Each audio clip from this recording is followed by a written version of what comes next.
사람의 아들의 모습을 입고 오셔서 사람의 아들의 생애를 사시면서 우리의 죄를 대신 짊어지시고 우리가 죄에서부터 해방되게 하신 후에 하나님의 아들로서 사는 삶이 예수님의 그 땅에서 사람의 아들로 일생 동안 여러 가지 세상의 것들을 겪으면서 살아가는 본을 보여주시기 위해서도 오셨다는 것입니다.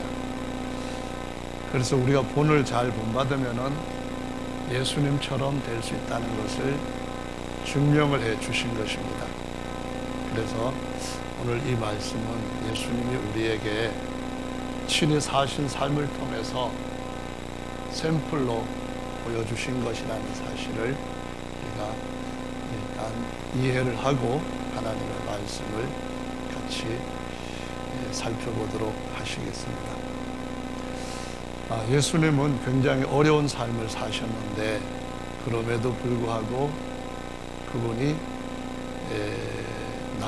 쇠하지 아니하며 낙심하지 아니하고 공의를 세상에 세우고 사람들에게 자신이 보여주었던 가르쳤던 복음들을 방망하며 소망을 갖고 살게 하시는 삶으로 승리를 하셨다고 가르쳐 주십니다. 예수님의 삶이 실제로 30년 사생애를 보면은 참 힘들었던 삶인 것을 알 수 있습니다. 또 공생애를 사시는 동안에도 많은 기적을 체험하셨지만 공생애에서 일으켰던 기적에 반하는 더 강한 그 대제사장들, 장로들, 서기관들의 공격을 받았고 끝내 죽음을 당하시기까지 것을 볼 수 있습니다. 그렇게 험한 삶을 사셨는데도 불구하고 어떻게 쇠하지 아니하고 낙담하지 아니하였을까? 이것이 정말 우리에게도 중요한 비결이라고 할 수가 있겠습니다. 그 비결을 어디에서 찾을 수 있을까요? 1절 말씀에서 보시면은 하나님이 붙들어 주시는 데서 찾을 수가 있습니다. 나의 붙드는 나의 종, 내가 붙드는 나의 종. 그렇습니다. 우리 인생을 든든하게 세울 수 있는 힘은 우리 자신에게는 없습니다. 그렇지만 우리를 든든하게 붙잡아 주시는 하나님이 그 손으로 함께 하시기 때문에 우리가 끝까지 쇠하지 않고 낙담할 수가 있다는 것인데요. 하나님은 어떤 사람을 붙들어 주실까요? 예쁜 사람, 또 돈 많은 사람, 머리가 좋고 공부를 많이 한 사람, 높은 지위에 있는 사람, 이런 사람들을 붙잡아 주실까요? 오늘 성경 말씀에 기록된 그 비결을 보면은 하나님 앞에 종이 된 사람을 붙잡아 주신다고 말씀하시고 있습니다. 이 종이라고 하는 단어가 히브리어로 에베드인데 히브리어를 참고하는 것이 도움이 되는 것은 이 단어에서 또 다른 단어를 우리가 연관시켜서 생각할 수 있기 때문입니다. 에베드는 주로 노예 또는 종이라는 의미를 가지고 사용되었는데요. 완전히 그 어떤 인격 그런 것들이 없는 노예 시장의 노예 정도는 아니었고요. 이스라엘 백성들이 이런 자기 국민들을 어떤 부채로 인하여서 종 삼을 때 6년 동안 종을 삼지만은 그 이후에는 어떠한 큰 부채를 졌다 할지라도 자유인으로 돌려보내야 되는 그런 종의 신분이 에베드입니다. 왜 예수님께서는 자기 형제들한테는 그와 같은 종으로 6년 후에는 돌려보내게 하셨을까요?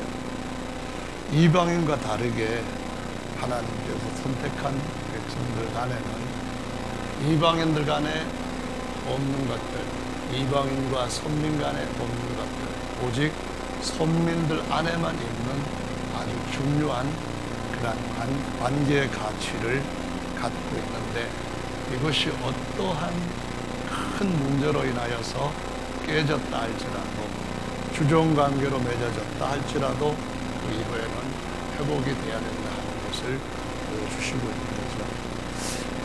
이 에베드라고 하는 단어는 분신관계에서도 이어질 뿐만 아니라 또 다른 이들을 높여줄 때 자신을 겸손하게 낮추는 칭으로도 사용되었는데, 예를 들자면은 창세기 33장에 보시면은 이전까지는 수십 년 동안 형 에서와 동생 야곱이 죽이고 도망가는, 하나는 형은 죽이려고 하고 동생은 그 형의 그 살해일을 피하여서 멀리 외삼촌 집에까지 도망을 가야 하는 관계로 있었는데, 야복강에서 하나님을 만난 이후 사람이 변하고 난 뒤에 야곱은 자기 형에게 나가서 7번 땅에 몸을 굽히면서 형한테 이렇게 얘기를 합니다. 주의 종 이 야곱에게 은혜를 베풀어 주십시오 라는 그 종이라고 하는 표현을 썼을 때 에베드라고 하는 이 단어를 쓴 것을 볼 수 있습니다. 야곱이 자기 형한테 자기를 죽이려고 온 것을 지금까지는 모르고 있습니다. 알고 있습니다. 그러니까 형의 마음이 변한 것이 아닌 상태에서 만나는 거군요. 자기를 죽이러 오는 형한테 살려달라고 하는 그런 애걸로 굽힌 것도 아니고, 또 자기한테 자비를 베풀어서 제발 좀 노여움을 풀어달라고 하는 그러한 간청으로 종이라고 부른 것도 아니었습니다. 단지 형님을 형님 대우하되 형님보다도 또한 주님으로, 그러니까 하나님 같은 주님은 아니고 왕이라든가 주인을 의미하는 제 모든 소유는 주인인 당신의 것입니다. 그런 의미로 자신을 에베드라고 했을 때, 거기에서 완전히 하나님의 역사가 일어나면서 죽이러 왔던 에서가 동생을 보호하는 그러한 보호하는 경호대로 변화된 것을 볼 수가 있습니다. 그래서 우리가 이 에베드라고 하는 단어 속에서 받을 수 있는 교훈은 굉장히 중요한 영적 가치 있는 것임을 알 수가 있습니다. 이럴 때에 하나님은 우리에게 그런 자리에 있을 때 은혜를 베풀어 주시는 것을 오늘 본문 이사야 42장 앞에 있는 41장 말씀에서 이렇게 기록을 하고 있습니다. 나의 종 너 이스라엘아, 나의 택한 야곱아, 나의 곧 아브라함의 자손아, 내가 땅 끝에서부터 너를 붙들며 땅 모퉁이에서부터 너를 부르고 내게 이르기를 너는 나의 에베드라, 내가 너를 택하고 실어버리지 아니하였노라 하시면서 하나님께서 자신의 오른손으로 끝까지 우리를, 아니 이스라엘 백성들을, 아니 하나님이 택한 종을 붙잡아 주실 것임을 약속하시고 선언하시는 것을 볼 수가 있습니다.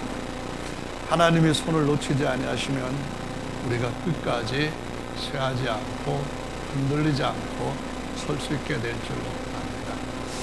그런데 문제는 우리가 그 하나님의 손을 의지하지 아니할 때에 그렇게 하나님이 베푸시고자 하시는 은혜를 얻지 못하는 경우가 있다는 것을 보여줍니다. 오늘 이사야 42장 본문 말씀 뒤에 보시면은 16절에 이렇게 말씀을 합니다. 내가 소경을 그들의 알지 못하는 길로 이끌며 그들의 알지 못하는 첩경으로 인도하며 흑암으로 그 앞에 광명이 되게 하며 구분대를 곱게 할 것이라. 내가 이 일을 행하여 그들을 버리지 아니하리니 라는 말씀하셨는데, 하나님 앞에서 우리가 하나님만을 진실하게 의지하는 예수님처럼, 하나님의 아들 예수님처럼 아들인데도 불구하고 하나님이 붙드시는 하나님의 종처럼 이 육체를 입고 사는 동안에 살아갔을 때에 흑암을 광명으로 바꾸어 주시고 알지 못하는 캄캄한 그러한 길에 첩경을 보여주시는 일을 하신다고 말씀을 하시고 있습니다. 그런데 반면에 18절부터, 같은 장 18절부터 이어지는 말씀을 보면은 이렇게 기록이 되어 있습니다. 너희 규모거리들아 들으라. 너희 소경들아 밝히 보라. 소경이 누구냐? 내 종이 아니냐? 누가 나의 보내는 나의 사자같이 규모거리겠느냐? 누가 나와 친한 자같이 소경이겠느냐? 누가 야훼 종같이 소경이겠느냐? 내가 많은 것을 볼지라도 유의치 아니하며 귀는 밝을지라도 듣지 아니하는도다. 야훼께서 자기의 의로우심을 인하여 기쁨으로 그 교훈을 크게 하며 존귀케 하려 하셨으나 이 백성이 강도 맞으며 탈취를 당하며 다 굴 속에 잡히며 옥에 갇히도다. 노략을 당하되 구할 자가 없고 탈취를 당하되 도로 주라 할 자가 없도다 라고 말씀합니다. 우리가 하나님의 종이라고 하는 그 신분을 우리의 마음속에 지키고 있을 때에 주께서 우리를 붙들어 주시고 우리를 첩경으로 알지 못하던 새로운 길로 인도해 주시는 삶을 계속 살아갈 수 있는데, 그 반면에 우리가 그 자리에서부터 벗어나서 우리의 심령이 아닌 그냥 우리 입술로만 주님의 종이 되고 입술로만 주님과 친한 자가 되고 입술로만 주님이 짝이라고 말하는 그런 자가 될 때는 오히려 그 많은 것들도 잃어버릴 수 있다고 하는 사실을 보여주시고 있습니다. 그러니까 우리가 어떤 상태를 당하든지 간에 우리 밑에 깔아놓아야 할 가장 중요한 믿음 바탕은 무엇이겠습니까? 나는 하나님의 긍휼을 입은, 하나님으로부터 불쌍히 여김을 받은, 나는 하나님이 붙들어 주시지 아니하면은 어느 때든지 넘어질 수 있는 약한 자라고 하는, 그래서 내가 어려울 때일수록 더욱더 하나님을 붙들고 하나님이 인도해 가시도록 생을 맡겨야 된다고 하는 그 믿음을 잃지 않는 것이 바로 주님 앞에서 우리가 쇠하지 않고 낙담하지 않고 세상에 공의를 세울 수 있는, 세상의 등불로서 우리 인생을 끝까지 꺼지지 않게 살아갈 수 있는 삶의 비결이라고 가르쳐 주시고 있습니다. 그래서 이 에베드라고 하는 단어에서 똑같은 어근에서 나온 또 다른 중요한 단어가 오벳이라고 하는 겁니다. 오베드인데 우리 성경에는 시읒 받침을 해서 오벳이라고 했는데요. 이 오벳이라고 하는 것을 여러분들이 아마 이름에서도 들어보셨을 줄로 압니다. 그 이름은 누구입니까? 바로 다윗의 할아버지를 이렇게 오베드라고 하는 이름을 붙여서 그 후손들에게, 그리고 다윗의 자손을 믿는 모든 사람들한테 교훈거리로 삼으신 것을 볼 수가 있습니다. 마태복음 1장의 말씀에 보시면은 5절부터 보시면 살몬은 라합에게서 보아스를 낳고 이렇게 시작합니다. 오벳의 뿌리는 그 위에 있는 보아스입니다. 보아스의 아내는 유대인이 아니라 오히려 라합이라고 하는 여자였습니다. 이 라합이라고 하는 여자는 정말로 라합이 아니라 룻이었습니다. 룻이라고 하는 여자는 정말로 모압 지방에서 이방 여자로 자기 시어머니를 따라왔던 사람으로서 새로운 길이라고는 없는 캄캄한 인생을 맞이했던 여자였습니다. 당시의 여자였는데 그 여자들만 남은 가정에서, 거기에서 이방인으로서 늙은 시어머니를 따라서 고향 베들레헴으로 왔을 때는 집도 다 팔아버린 상태였고 논밭도 다 팔아버린 상태였고 살 수 있는 길은 막막했던 사람입니다. 그런데 이 여인의 마음을 하나님이 보시고 이 여인에게 보아스를 붙여주셔서 결국 거기에서 오벳이라고 하는 아들을 낳게 되고, 오벳이 이새를 낳고 이새가 다윗 왕을 낳았다고 가르쳐 주시고 있습니다. 여러분, 이 오벳이라고 하는 이름이 예배자라고 하는 뜻입니다. 하나님을 예배하기 위하여서 베들레헴까지 찾아온 룻에게서부터 태어난 예배의 아름다운 열매라는 사실을 보여주고 있습니다. 우리가 하나님 앞에 하나님이 찾으시는 사람을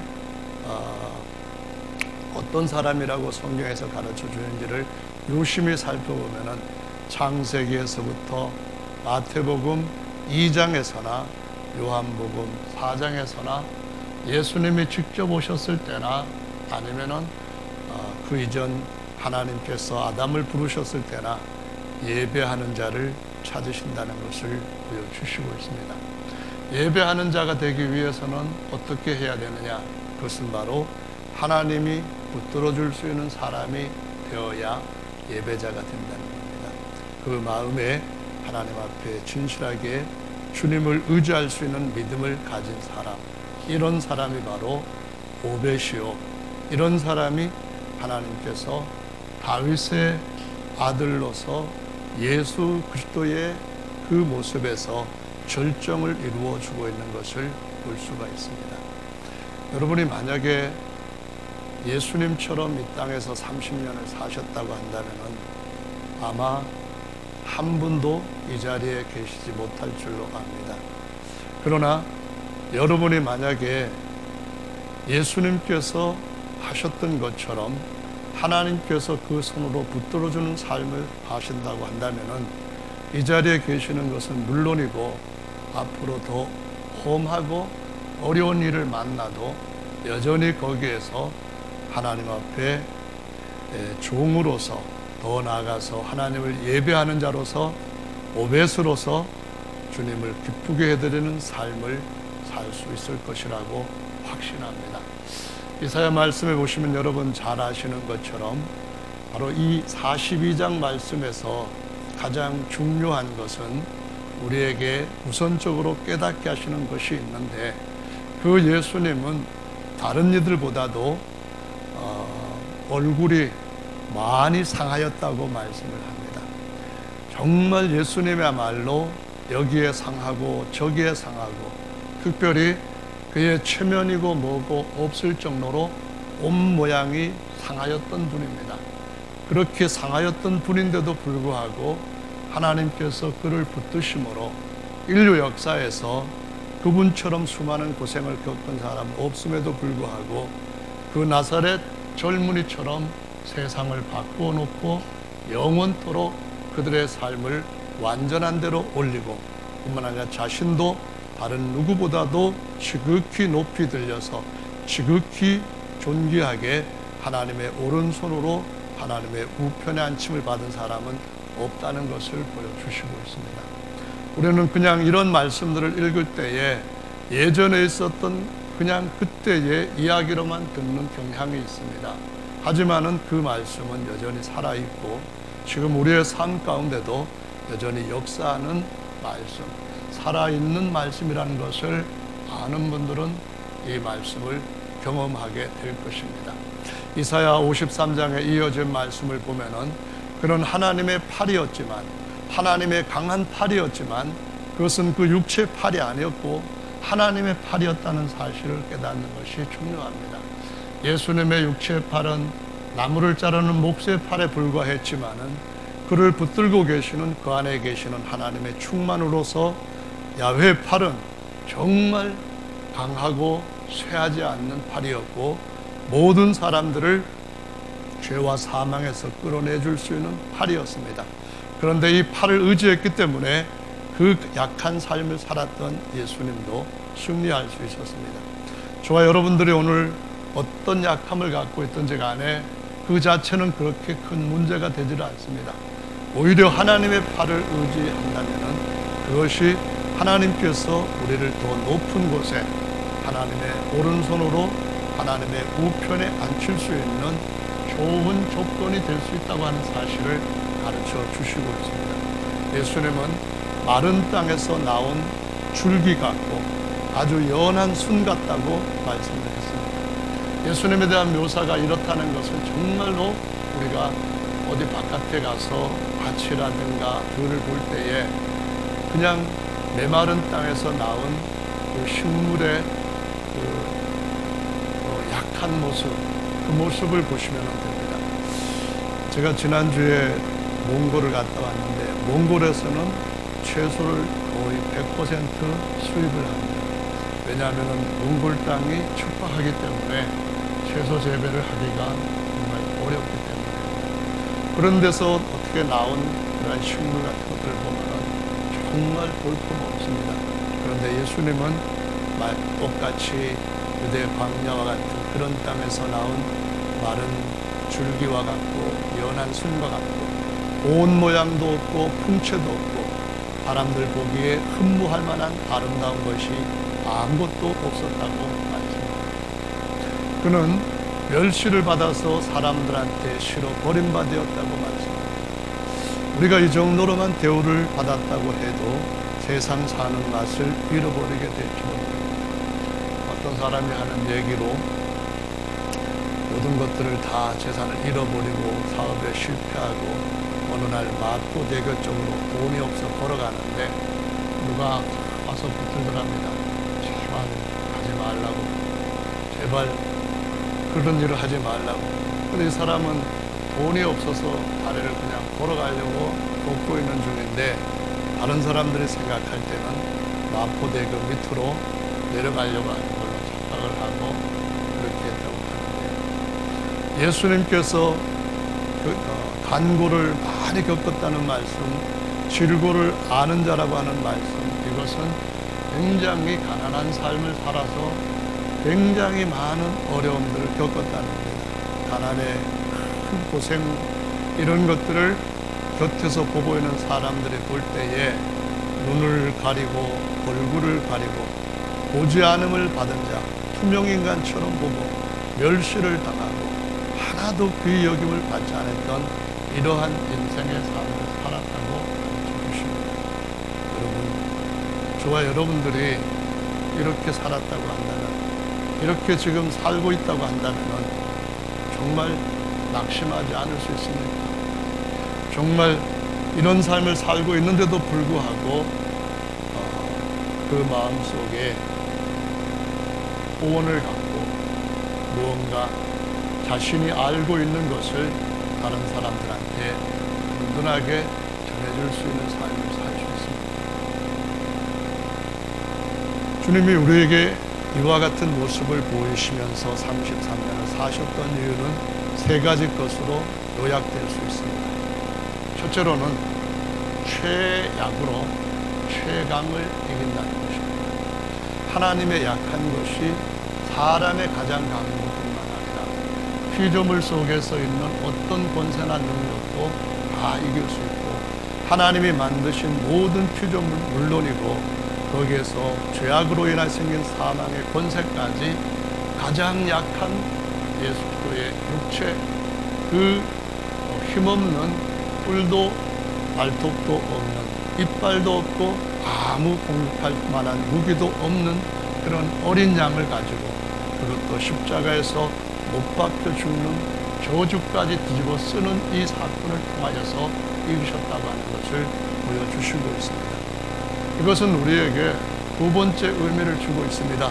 그것은 바로 주님이 친히 경험하셨기 때문에 주님에 대한 이해를 바로 하는 사람들, 주님의 삶에 대해서 그것을 역사적인 사실로 믿고 인정하고 그렇게 주님이 사셨는데도 승리하셨다는 것을 알고 믿는 사람들한테는 어떤 경우에든지 도우실 수 있는 분이 되셨고 도움을 받을 수 있는 자리에 있다고 하는 것을 가르쳐 주시는 것입니다. 세 번째로는 주님은 가장 약한 자로서 그와 같은 승리를 얻으시고 어마어마한 모든 사람들한테 승리를 주심으로써 이 땅에 사는 그 어떤 약한 자도 주님 손이 붙들어 주시면 승리할 수 있다는 것을 증명하신 겁니다.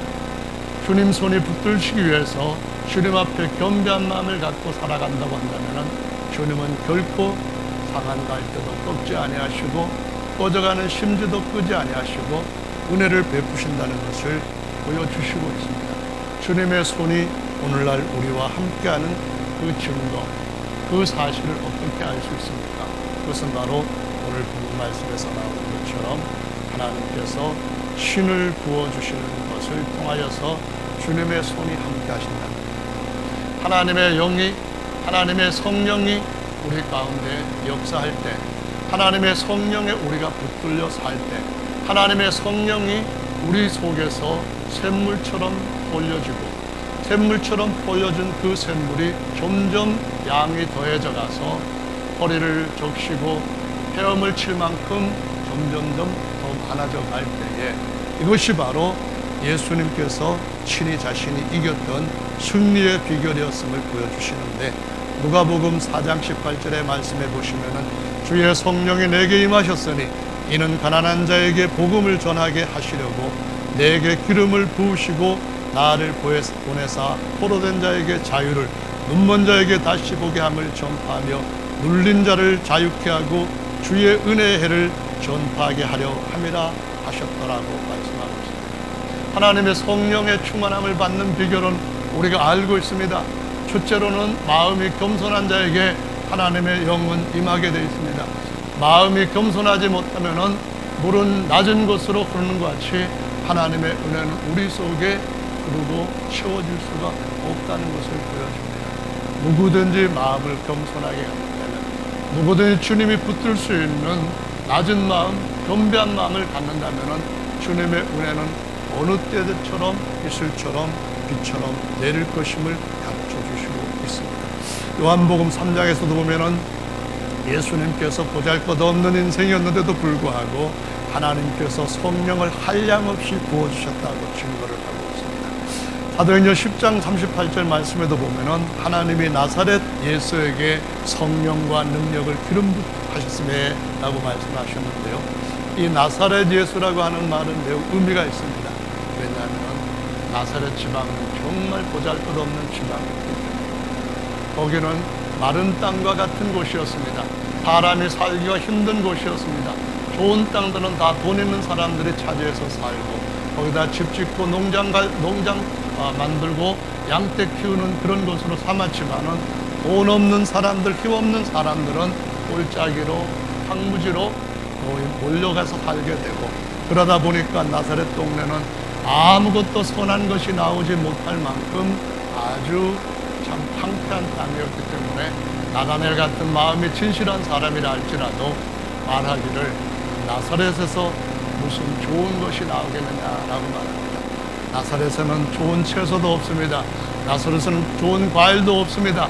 나사렛에는 그냥 사람들로부터 배척받고 사람들로부터 소외당하고 사람들로부터 전혀 인정받지 못하는 사람들이 궁여지책으로 살아가는 그러한 환경으로 꾸며져 있는 동네였습니다. 그런데 거기에 나사렛 예수께서 하나님께서 그 손으로 붙들어 주시고 하나님의 영으로 그를 사로잡아 인도해 주셨을 때에 그들이 알지 못하는 첩경을 보이시고 예수님께서 제자를 삼으셨던 12명들은 전부 다 그 나사렛 동네에서 가까운 갈릴리 사람들로 채워졌던 역사적인 확실한 사실을 우리에게 보여주시고 있습니다. 그래서 저와 여러분들은 오늘 또 내일 또 그리고 주님이 우리를 부르시는 그날 바로 그때까지도 주 예수님의 교훈을 갖고 승리하는 삶을 살아가야 할 필요가 있는 줄로 믿으시기를 바랍니다. 빌립보서 2장의 말씀에 보시면은 이렇게 기록을 하고 있습니다. 그러므로 그리스도 안에 무슨 권면이나 사랑의 무슨 위로나 성령의 무슨 교제나 긍휼이나 자비가 있거든 마음을 같이하여 같은 사랑을 가지고 뜻을 합하며 한 마음을 품어 아무 일에든지 다툼이나 허영으로 하지 말고 오직 겸손한 마음으로 각각 자기보다 남을 낮게 여기고 각각 자기 일을 돌아볼 뿐더러 또한 각각 다른 사람들의 일을 돌아보아 나의 기쁨을 충만케 하라. 여기 보면은 다툼, 시기 질투하는 것을 의미합니다.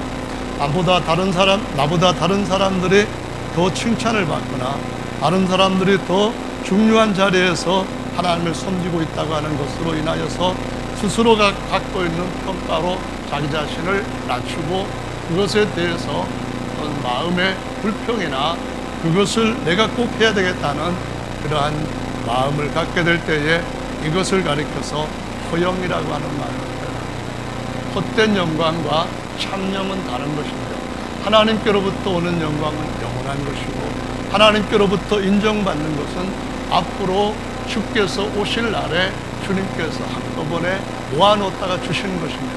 모아놓다가 찾을 때에 원금과 이자까지도 찾을 수 있는 것입니다. 성경은 말씀하시기를 금식할 때에 머리를 풀어흩뜨리고 또 배고파가지고 못 견딜 것 같은 굉장히 고통스러운 그런 모습을 지으면서 사람들이 볼 수 있는 그런 자리에서 많이 나 이렇게 금식합니다. 그렇게 할 때에 그런 나팔 불지 말라고 말씀합니다. 그러면은 땅에서 이미 상을 다 받았다고 말씀합니다. 주님이 다시 오실 때 주시는 상은 그러한 허영이 아니라 하나님께 주시는 참된 영광입니다. 거기에 원금보다도 더 많은 이자까지 합쳐서 주께서 우리에게 주심으로 영원토록 누릴 것이라고 말씀하시고 있습니다. 그래서 5절 말씀에는 너희 안에 이 마음을 품어라. 곧 그리스도 예수의 마음이니 그는 근본 하나님의 본체시나 하나님과 동등됨을 취할 것으로 여기지 아니하시고 오히려 자기를 비워 종의 형체를 가져 사람들과 같이 되었고 사람의 모양으로 나타나셨음에 자기를 낮추시고 죽기까지 복종하셨으니 그 십자가에 죽으십니다. 이러므로 하나님이 그를 지극히 높여 모든 이름 위에 뛰어난 이름을 주사 하늘에 있는 자들과 땅에 있는 자들과 땅 아래에 있는 자들로 모든 무릎을 예수 이름에 꿇게 하시고 모든 입으로 예수 그리스도를 주라 시인하여 하나님 아버지께 영광을 돌리게 하셨느니라. 아멘. 그래서 저와 여러분들이 예수님을 믿는다면 예수님의 생애를 믿는 겁니다. 나를 위하여서 십자가에 죽으셨다가 부활하셨기 때문에 내가 그분의 죽음과 장세 연합되는 물침내, 회개, 그리고 끝까지 나는 예수를 믿겠다는 그 정도가 아니라 남아있는 삶을 예수께 이 땅에서 공생애를 사셨던 것처럼 공생애가 저와 여러분을 공공적으로 사용하도록 본으로 주신 삶이라는 것을 알고 그분이 사셨던 삶을 그대로 살아감으로써 우리의 마지막이 주님 앞에서 빌립보서 이어지는 2장 12절 말씀처럼 바울이나 예수님이 보이지 않을 때에도 그 누가 보지 않을 때도 형제들이 보지 아니할 때도 누군가가 그에게 칭찬할 만한 사람 그 옆에 없어서 어떤 기도도 할 수 없을 때에도 두렵고 떨림으로 항상 복종하여 너의 구원을 이루라고 하는 이 말씀을 따라가는 것이며 13절에서 우리 안에 소원을 두시고 이루게 하시는 분은 하나님이시니까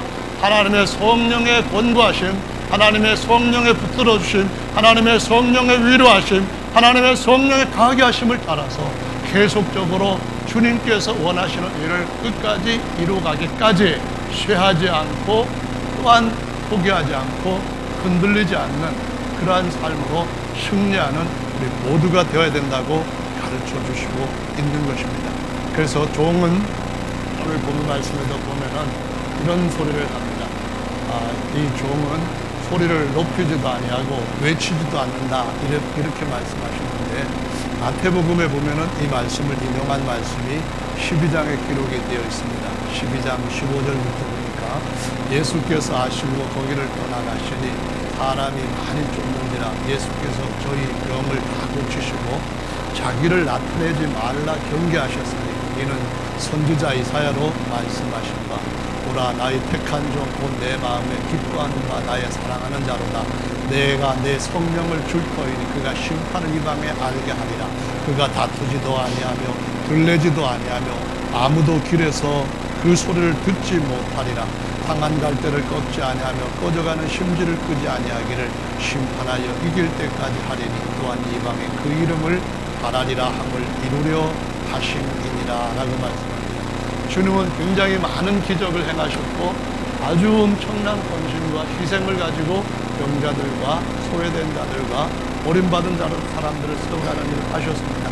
그러다 보니까 사람들이 남자들만도 몇천 명씩 따라다녔습니다. 그런데 주님이 하시는 말씀은 항상 이거였습니다. 이야기를 하지 말아라. 나를 나타내지 말아라. 계속 자기 자신을 사람들한테 알게 하지 않게 하시는 일을 거듭 제자들한테와 주변 사람들한테 또 자신 스스로 신이 경계하셨던 것을 볼 수가 있습니다. 하나님이 붙드시는 종들은 어떤 삶을 살아야 될까요? 하나님이 붙드시는 지도자들은 어떤 삶을 살아야 될까요? 하나님께서 끝까지 붙잡아 주셔서 흔들리지 않는 그러한 삶을 일생으로 마칠 수 있는 사람들은 어떻게 살아야 할까요? 그들은 큰 소리 치는 사람들이 아닙니다. 종이 큰 소리 친다면 이미 종의 신분에서부터 벗어나서 선생의 자리에 들어갔다고 하는 것을 의미합니다. 종이 이미 무엇인가 어떤 일에 대해서 이렇다 저렇다 하고 불평과 불만으로 그 주인한테 강조할 때는 이것은 이미 그가 종의 신분에서부터 벗어나서 주인의 자리에서 같이 그 대우를 받겠다고 하는 것을 의미하는 것입니다. 그래서 과거에 보면은 이렇게 웅변을 가지고 영웅으로 건너가는 그러한 수업들이 많이 있었습니다. 수사학이라고 하는 것이 예수님 당시에서도 있었고 그 이후에도 있었고 그 이후 오늘날까지 이어지는데요. 수사학이라고 하는 것은 두 가지 것을 공부하는 겁니다. 하나는 입을 멋지게 사용하는 겁니다. 하나는 말뿐만 아니라 글을 아주 멋지게 쓰는 겁니다. 그래서 아름다운 말, 여러 가지 정말 사람들한테 감동을 육신적으로, 혼적으로 끼칠 수 있는 말 잘하는 사람들을 세우는 것이 바로 이 수사학인데요. 본래 이 말이라고 하는 이 말의 능력, 기술 이것을 배우는 것은 영어 단어로는 오라토리에서 나왔는데 이 단어가 아이러니하게도 기도한다고 하는 말에서부터 시작이 되었습니다. 이 기도한다고 하는 말에서 기도서가 오라토리움이라고 하는 단어를 쓰는데 왜 말 잘하는 것이 이 오라토리움에서부터 나왔을까? 웅변이라고 하는 것이 왜 이렇게 기도라고 하는 것과 연관되어서 나왔을까 생각을 해보면 진짜 말을 잘한다고 하는 것은 하나님의 말을 대언할 때에 잘하는 겁니다. 진짜 말을 잘하는 것은 말투가 어눌할지라도 그 단어가 고급스럽지 않다 할지라도 그 말하는 것이 앞뒤가 문맥상 아니면은 서론과 결론을 매끈하게 맺는 그런 구조상으로 그렇게 대단한 문장이 아니라 할지라도 하나님의 말씀을 이해할수록 전달할 때에 비로소 그 말이 능력 있는 말이며 그 말이 하나님의 역사를 일으키는 하나님의 권세라고 하는 사실을 보여주고 있습니다. 그런데 이것은 한마디 차이입니다. 우리의 생각들이 바뀌어지게 되고 우리의 마음이 겸손에서부터 영웅심으로 바뀌어지기 시작하면서부터 우리는 우리 자신을 나타내기 위한 웅변을 하게 됩니다.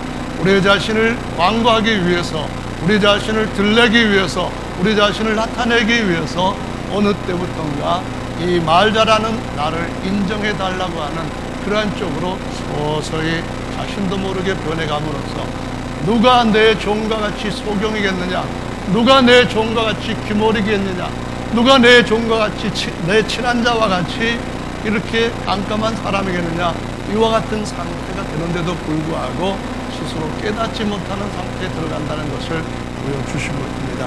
그래서 주님은 우리에게 뭐라고 말씀하십니까? 나팔을 불지 말라는 겁니다. 조용히 주님의 말씀을 듣고 주의 말씀 그대로를 대언하는 것이 주님께서 그 종들에게 바라시는 최고의 입술의 능력이라고 하는 사실을 보여주시고 있습니다. 사실 소크라테스라든가 이미 그때부터 변론, 수사, 그 다음에 그 뒤에 이어지는 많은 사람들, 플라톤이라든가 이런 철학자들 뿐만 아니라 교회 역사가들 중에서도 키프리안이라든가 아니면은 터툴리안, 아니면은 또 어거스틴, 수많은 사람들이 수삭을 가지고 교회 지위를 얻으면서 그들은 귀한 것들을 잃어버린 대신에 사람들로부터 오는 칭찬과 영광을 한 몸에 얻고 동시에 세상에서도 세상에 권력 있는 자와 똑같은 대우를 받았던 것을 볼 수가 있습니다. 네, 예수님께서 하신 말씀을 보면은 그런 것이 아니었고 사도 바울은 내가 예수님을 본받은 자 된 것처럼 너희도 나를 본받는 자가 되라고 하는 말씀을 하시면서 그 중에 한 가지 가장 중요한 건 우리가 예수님을 닮아서 외치지도 않고 들리지도 않고 하나님의 말씀을 정말 그대로 받아서 순수하게 어린아이에게는 어린아이답게 어른에게는 어른답게 전달할 수 있는 능력을 계속 늘려가라고 가르치는 걸 볼 수 있습니다. 고린도전서 2장에 보면 형제들아 내가 너에게 나아가 하나님의 증거를 전할 때에 말과 지혜의 아름다운 것으로 아니하였나. 내가 너희 중에서 예수 그리스도와 그의 십자가에 못 박힌 것 외에는 아무것도 알지 아니하기로 작정하였습니다. 내가 너희 가운데 거할 때에 약하며 두려워하며 힘이 떨었노라.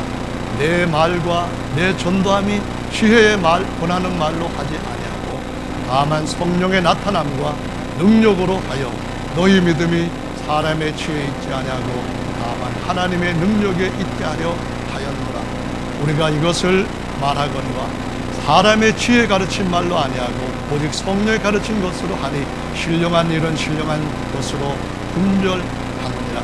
육에 속한 사람은 하나님의 성령의 일을 받지 아니하니 저에게는 미련하게 보이며 또한 깨닫지도 못하나니 이런 일은 영적으로라 분별함이니라 라는 말씀을 하면서 사도 바울이 두 번째 쓴 고린도후서 10장 10절에서는 사람들이 사도 바울에 대해 평가한 말을 그가 다시 여기에다가 언급하고 있습니다. 저희 말이 그 편지, 바울의 편지는 중하고 힘이 있으나 그 몸으로 대할 때는 약하고 말이 시원치 않고 그 하는 그런 모든 것들이 정말 저 사람이 예수님께서 인정한 사도가 맞냐 이럴 정도로 보잘것없는 그런 모습으로 고린도 교회에서 교회를 일으켜 세우고 성도들한테 자신을 주는 그런 삶을 살아가는 것을 보여줍니다. 그가 결론으로 말하는 것은 그것이었습니다. 나도 약한 것 중에 많은 것 있는데 내 눈도 너무 약했어. 하나님 앞에 내 눈 좀 고쳐줘서 사람들한테 시험거리 좀 안 되게 하라. 그렇게 간절히 3번 기도했는데 하나님이 응답을 주셨다. 근데 하시는 말씀이 내 능력이 약한 데서 나의 능력이 온전하여.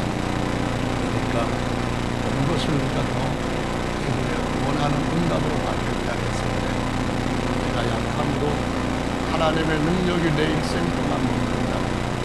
내가 마지막 십자가에 죽을 때가 되어도 내가 쇠하지 않고 낙심하지 않고 사람들이 내가 전하는 말을 끝까지 붙들 수 있는 손들 내 교훈을 앙망할 수 있다고 한다면 나는 평생 이 눈 아픈 것을 선택까지 나온 말로 마무리하는 것을 볼 수 있습니다.